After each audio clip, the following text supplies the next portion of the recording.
Praise the lord. The best wishes to you and your family members in the name of god. దేవునికి మహిమ కలుగును గాక. దేవుని నామం పేరిట మీకును మీ కుటుంబ సభ్యులందరికీ శుభాభివందనములు. Today God's promise. ఈరోజు దేవుని వాగ్దానము. అతిశయించువాడు ప్రభువునందే అతిశయింపవలెను. 2 కొరింథీయులకు రాసిన పత్రిక 10వ అధ్యాయము 17వ వచనం. But he that glorieth let him glory in the Lord. 2 Corinthians 10 chapter 17 verses. ప్రియమైన సహోదరి సహోదరులారా, ఈ ఉదయకాల సమయంలో దేవుడు ఈ వాగ్దానం ద్వారా మనతో మాట్లాడుచున్నాడు. అదేమనగా, అతిశయించేవాడు ప్రభువునందు అతిశయించవలెను. మరి దేవుడు ఈ వాగ్దానం ద్వారా మాట్లాడుతున్నాడు. మనము మన జీవితంలో మన యొక్క ఈ లోకంలో మనమందరము కూడా దేని యందు అతిశయిస్తాం? మన యొక్క ధనాన్ని బట్టో, మన జ్ఞానాన్ని బట్టో, లేక ఇంకా మనకున్న ఆస్తి అంతస్తులు, ఇంకా పలుకుబడి, వీటన్నిటిని బట్టి కూడా మనం అతిశయిస్తాం. కానీ అపోస్తులైన పౌలు గారు అంటున్నారు, మనము దేవుని యందు అతిశయించేవారిగా ఉండాలే తప్ప మన యొక్క సొంత జ్ఞానాన్ని బట్టి, ధనాన్ని బట్టి, మన యొక్క ఖ్యాతిని బట్టి మనం అతిశయించకూడదని మాట్లాడుచున్నాడు.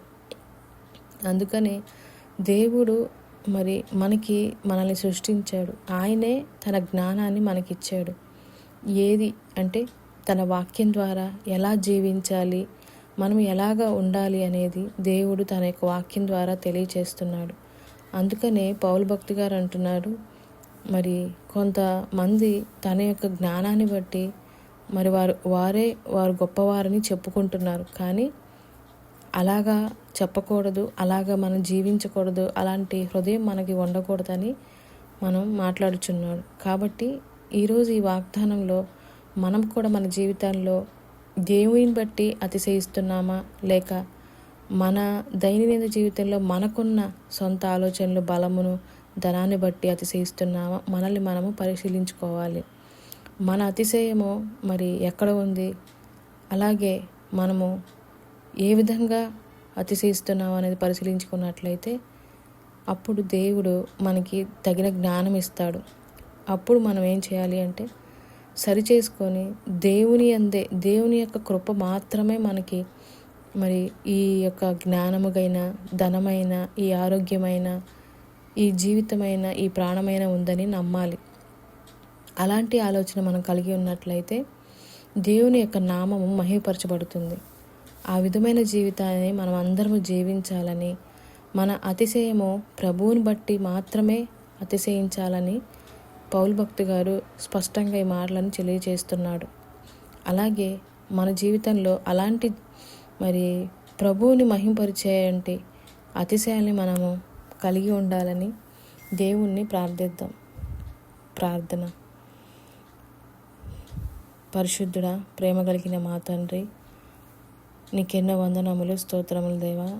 తండ్రి, ఈరోజు ఈ వాగ్దానం ద్వారా మాతో మాట్లాడినందుకు మీకు వందనములు దేవా.